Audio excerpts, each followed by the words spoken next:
Well, the governor has released his budget amendments, and General Assembly is going back into session for reconvene. What will happen?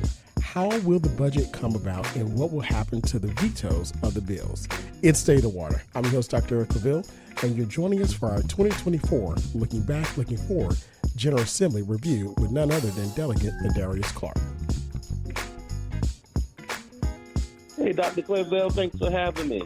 Thank you so much for being here with us, Delegate Clark. Well, so how are you doing this Sunday? I'm doing good. I'm doing wonderful. I can't complain, but we'll see what happens when we get back to Richmond on Wednesday. Absolutely. But before we do that, I like to, as always, thank everybody that's tuned in to listen to us here on Stay the Water. As I mentioned before, I'm your host, Dr. Eric LaVille. Joining us to discuss this very important topic about reconvened session is none other than Nadarius Clark, representing District 84.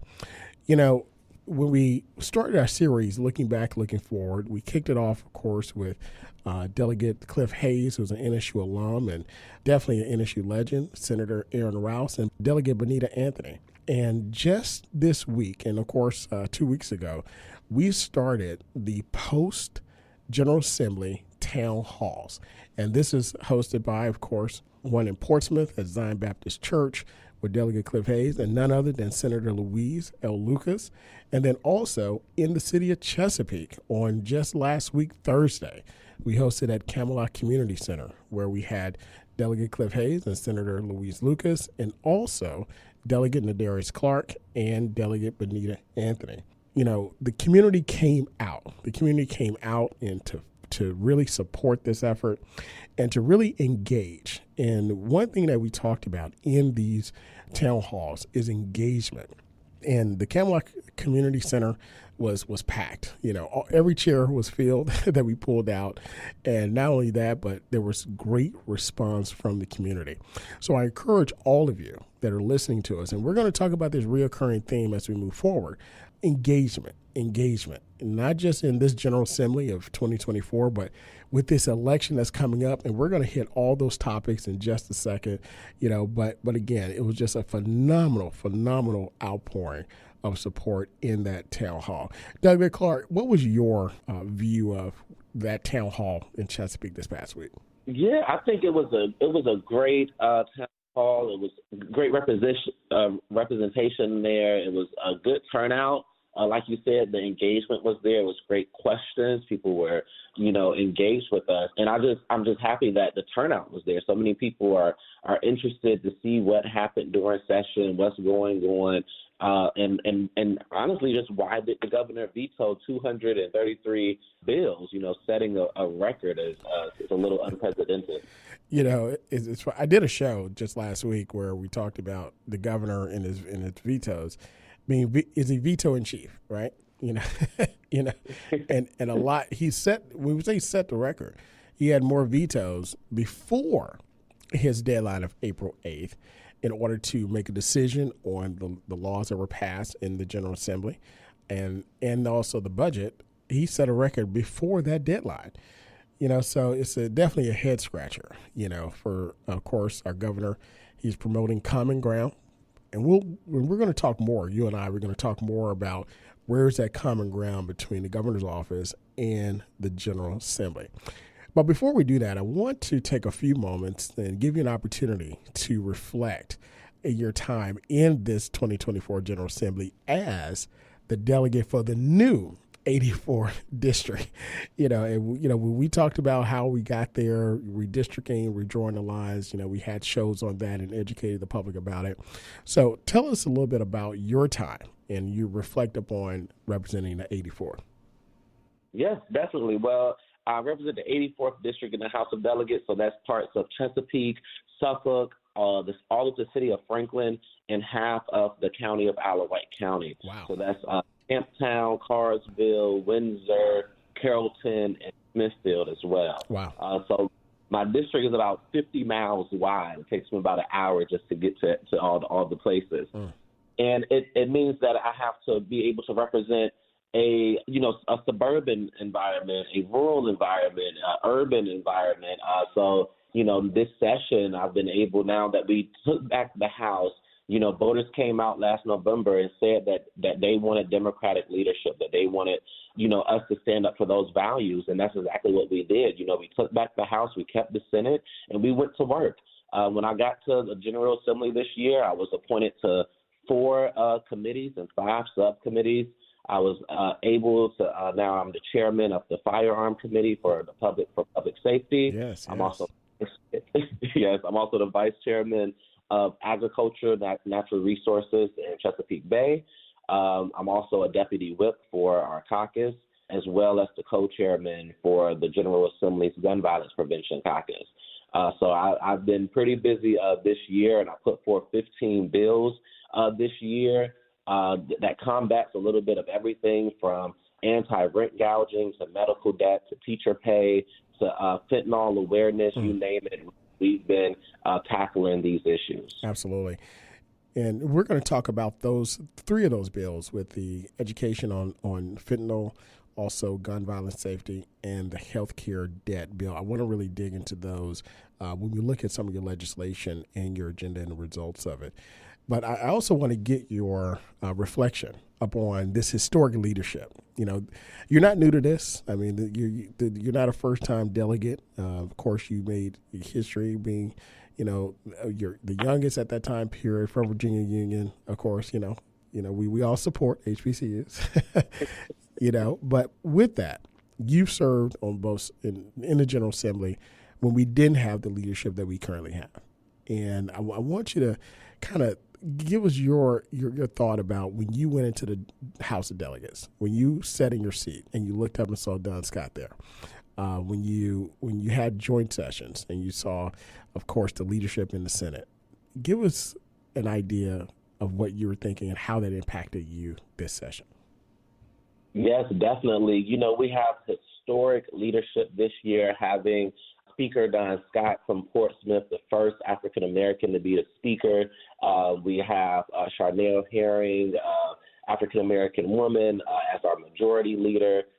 Even when you look over in the Senate, we have Senator Louise Lucas as the president pro tem, and also as the chairwoman of Senate Finance and Appropriations. The first time we ever had an African-American to lead that committee. And also we have Delegate Torian to chair the House Appropriations Committee. So the leadership this year is just so historic, and they're so good. We started session off, we got to work, we didn't play no games, we finished a budget on time, a bipartisan budget that, members voted on across the aisle. We got so much legislation passed that was bipartisan. We sent over 1,000 bills to the governor's desk, and majority of them were bipartisan bills. So we worked together this year. Leadership did a phenomenal job of keeping us on task and on time. As we know, in the past, the last 2 years when I've been there, we have not got a budget out on time. We were not able to work together as well as we did this session, having both houses and having this historic leadership. It just goes to tell you that, when we all work together, when we all find common ground, we can do great things for our Commonwealth. In the legislature, we did our job. We sent great bills that will help the Commonwealth move forward. We sent a great budget on time to the governor. And sadly, he just tore it apart with all those amendments, essentially rewriting the budget. And we know that it's our job to do that. That's why, the citizens chose us so they can have equal representation when we go up here and make these decisions, not just one person trying to be a wall for this great legislation. They, people went out and voted for 140 different members of the House and the Senate. And we went up there and we did our jobs to make sure that we were carrying out the views and the values that our constituents voted us in to do. And sadly, the governor that doesn't understand that. When you said you went up there and didn't play any games, I mean, the General Assembly ran this year, with such efficiency and not a lot of chaos. One thing that was really pushed and promoted during that town hall, Senator Lucas talked about how, the budget was passed by both Democrats and Republicans, each side. And the calls that she was getting was mostly from Republicans because they like what's in the budget as well, for their districts. And I think, when we talk about the leadership, when we talk about historic numbers in the General Assembly, out of 100 House of Delegate seats, 25 are African American. And out of 40 Senate seats, only 7 are African American. With that, the majority are not African American, representing the Commonwealth of Virginia. But like you said, y'all passed a budget and on time and handed them to the governor. It's Stay the Water. I'm your host, Dr. Eric Lavelle. You're joining us for our Looking Back, Looking Forward 2024 General Assembly Review. We're talking with none other than Delegate Nadarius Clark, that represents District 84 here in Southampton Roads. He covers a district that is fairly long. It takes him an hour to get from one side to the other, but he is advocating for the people on the ground and one of the representatives, the many that we have here in Hampton Roads, but one that is up front with the people in the community, making sure that your voice is heard. Delegate Clark, I want to get into your legislation because it's all about the policy. The saying goes, the devil is in the details. And you put up and champion a lot of great policy that addressed a lot of real life issues that people are having and suffering from. You brought up several at the town hall, and it really stood out and it really resonated with the people. And I want to give you an opportunity to talk about these three. And if you want to talk about any others, please do. But these three, especially to our audience here. First of all, tell us about the bill that you champion for medical debt. Yes, definitely. So the medical debt bill, this is a bill I've been pushing for 3 years now. I've been going back to session, really hammering this bill away, trying to, let people know the need for this bill. When I first introduced it in 2022, everybody was just like, what's the issue? Where did this come from? And when we look at medical debt and we see that medical debt is one of the top reasons for homelessness. So we want, and we see that when we talked yesterday at the town hall, that we are facing a huge problem in America and in Virginia with homelessness, and particularly elder homelessness. So when we tackle medical debt, we're also tackling other issues, but we're also making sure that, when you go and get a life-saving procedure done, you probably didn't plan for it to happen. You probably, Right. A lot of people didn't expect to go to the hospital a lot of times when they get sick. A lot of us don't plan to be sick, and it shouldn't be a burden on us for 40, 50 years. And sadly, there's cases in Virginia where privately and state hospitals will go back in their books and see that people still owe money, and they will take a lien out against them. They will garnish their pay. And now, you done got to retirement age, you're on a fixed income, and now a bill is coming to you, taken away out of your money on your fixed income to pay for a life-saving procedure that you had 30, 40 years ago. So we want to make sure that we are protecting those that are the most vulnerable in our community. And this bill for medical debt, HB 34 this year, would do just that. And it did pass both chambers again, like it did in 22. And the governor did send some recommendations. And they were actually friendly recommendations this time. I'm still deciding on, there's 2 recommendations to the bill. I'm still deciding what actions I'm going to take on behalf of those recommendations. But this is progress. And now, for the first time, state hospitals will have a statute of limitation at a 3-year mark, which they have never been under a statute of limitation. And private hospitals who currently are at a 5-year statute will come down to a 3-year statute as well. So this is a great win for consumer protections. This is a great win for Virginians. And this is just a great win all over. And it was bipartisan. We got it through, the General Assembly on a bipartisan note, and the governor is finally, supporting it. I guess he figured I'm going to keep bringing it back because it's something that we need. And if he kills it again, I'm going to bring it back again because this is what Virginia needs. Absolutely. That when you mentioned that bill, I just can't.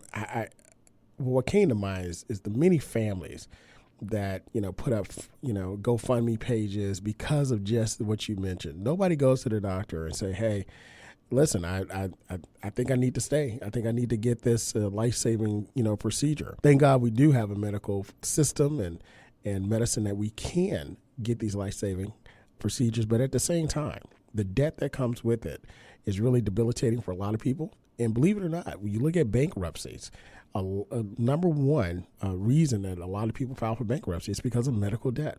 And of course, that can be debilitating across the board. So again, common sense policy really champion these issues that everyday people deal with. So thank you so much for definitely championing that particular bill. And of course, hopefully you'll release that on your social media when you look at the amendment and decide which way to go with it, because I know the public will be excited to hear about it. There's another epidemic that we have in our community, and that is fentanyl. And it's taken a lot of lives, and it's continuing to take a lot of lives. But education is the key. And you champion another bill about educating individuals about the dangers of fentanyl. Talk a little bit about what that bill is and the impact of it. Yes, and you hit it right on the nose. Fentanyl has been claiming so many lives here in our Commonwealth, and particularly so many students, from K through 12 to even in our colleges. And it's just, it's a epidemic that we really need to get our hands around and get control of. So this bill, HB 1473, is a fentanyl education and awareness bill. So what it will do is provide an informational one sheet that the Department of Education will develop and will distribute to students so they can be informed and aware of the dangers of fentanyl. And hopefully this will stem some of these deaths or some of these uses that we're seeing, because hopefully, when people know better, they will do better. They will be more aware. They will be more alert of what's going on. And, hopefully, they will help each other. Our students will lean on each other now that they're educated and they're aware of what's going on. And, even at Virginia Union a couple of years ago, there was a student that sadly had some fentanyl and died right there on campus. So we want to make sure that we're stemming this from happening, that we're raising the awareness that, and this is just a first step. This is a drop in the bucket to address this issue.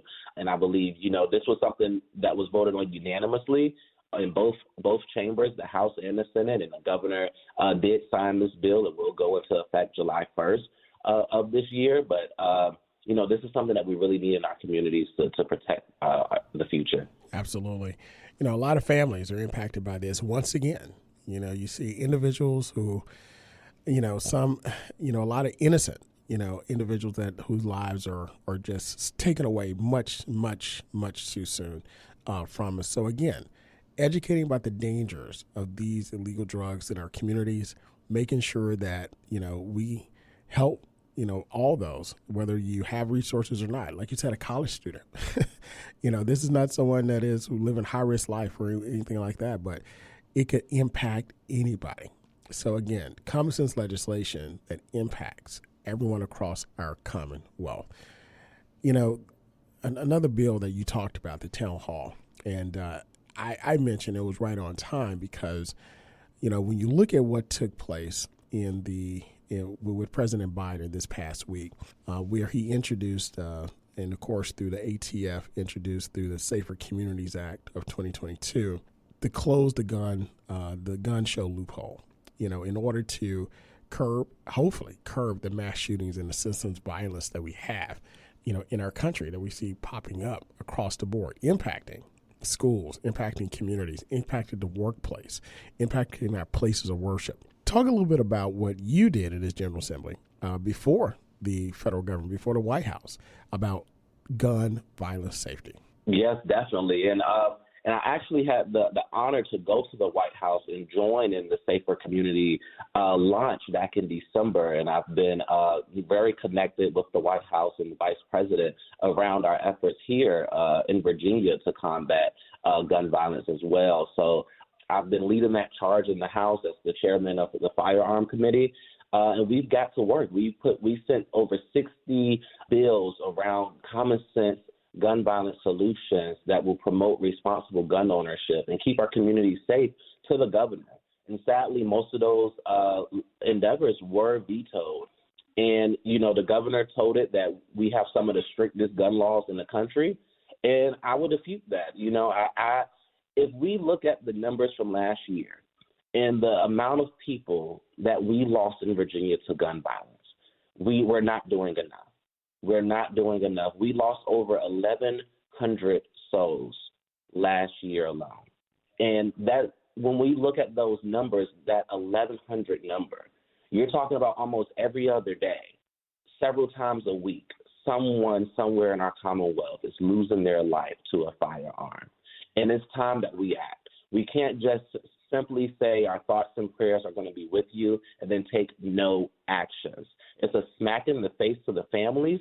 It's all when that gun is shot, it just doesn't affect the victim who's being shot. It affects that family. Last year when Christmas came around, that was 1,100 empty seats. That was 1,100 empty seats at the dinner table. That was somebody's child. That was somebody's cousin, somebody's uncle, somebody's mother, somebody's father. People are hurting out here, and we have to take action, and we did that. And we did it by stopping so much legislation from coming through. It was so many bills that, was defeated in my committee, and I'll name a few just to be brief. It was one bill that the other side brought to my committee to allow teachers. They wanted to arm every teacher in order to keep our schools safe. Oh, my gosh. And, of course, I killed that bill on sight. But the fact, that somebody thought that that's the best idea for our schools is to put more guns in school to keep our schools safe. And so, that's some of the ideology that we're combating. But the bills that we put forward to make sure to expand the tax credit for fire safety devices, to ban auto search device, to ban assault weapons, to increase safe storage, to even we had bills to make sure that you can't bring guns to hospitals and to mental health facilities that the governor vetoed. And these are common sense solutions that doesn't infringe on your Second Amendment right. I own several firearms. I have my concealed carry. Nothing in my mind, if I go visit someone in a hospital, I'll go to the hospital, I'm not thinking of bringing my firearm. Right. So it's like these are things as a responsible gun owner that I shouldn't want to do anyway. So why, aren't we going the extra mile to do some of these common sense solutions to save lives?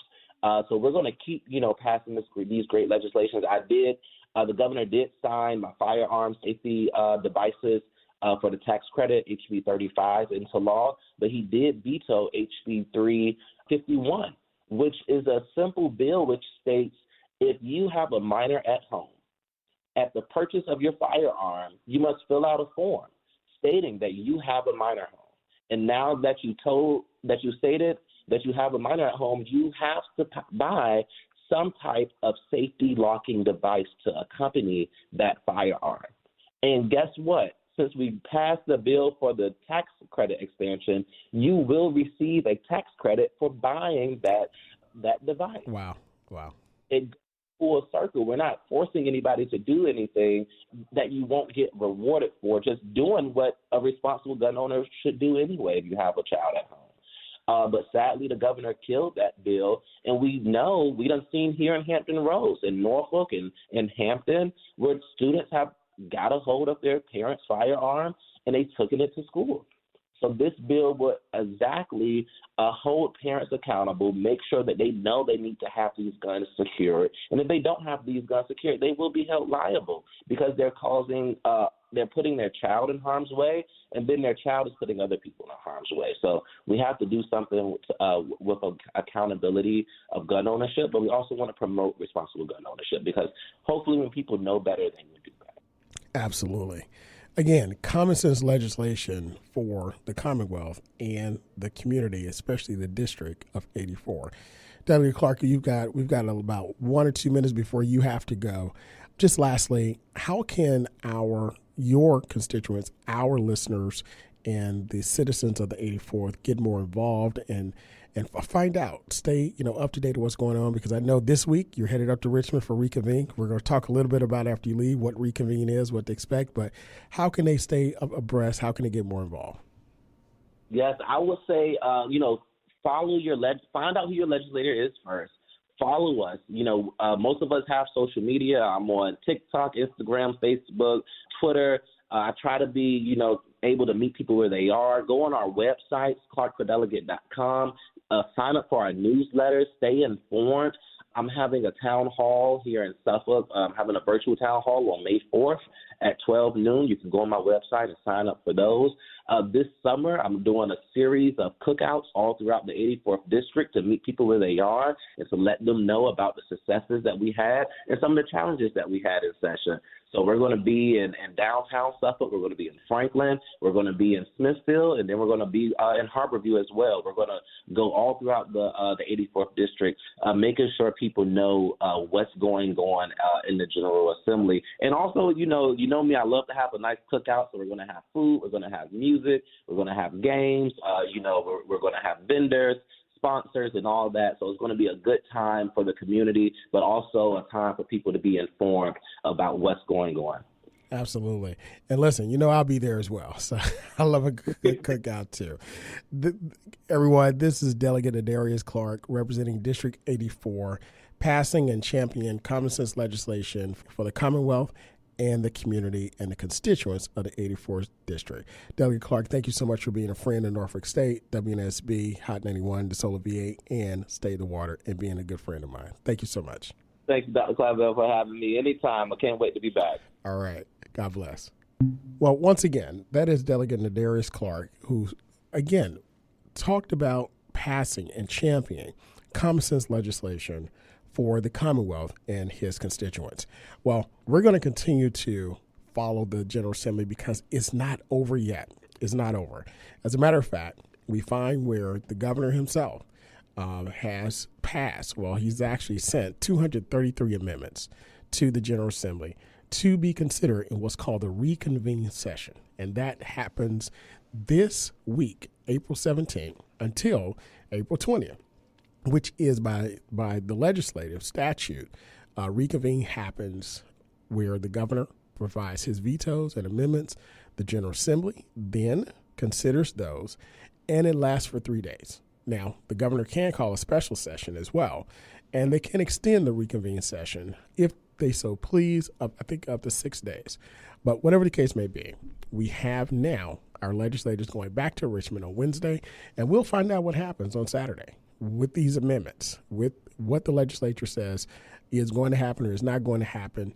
But at the end of the day, we know that we've got legislators like Delegate Clark, Delegate Hayes, Senator Lucas, and Senator Rouse, and others who are friends of Norfolk State, many who are friends of Norfolk State, and also champions for the community that are going to champion good public policy for us. Well, once again, this has been another edition of State of the Water. Looking back, looking forward, our review of the General Assembly session. And join us next week as we talk about reconvene, what happens next. Until next time, be good, be great, God bless, and we'll see you next week. Hi, I'm Carrie Washington, and you're listening to State of the Water with award-winning host Dr. Eric Clavel.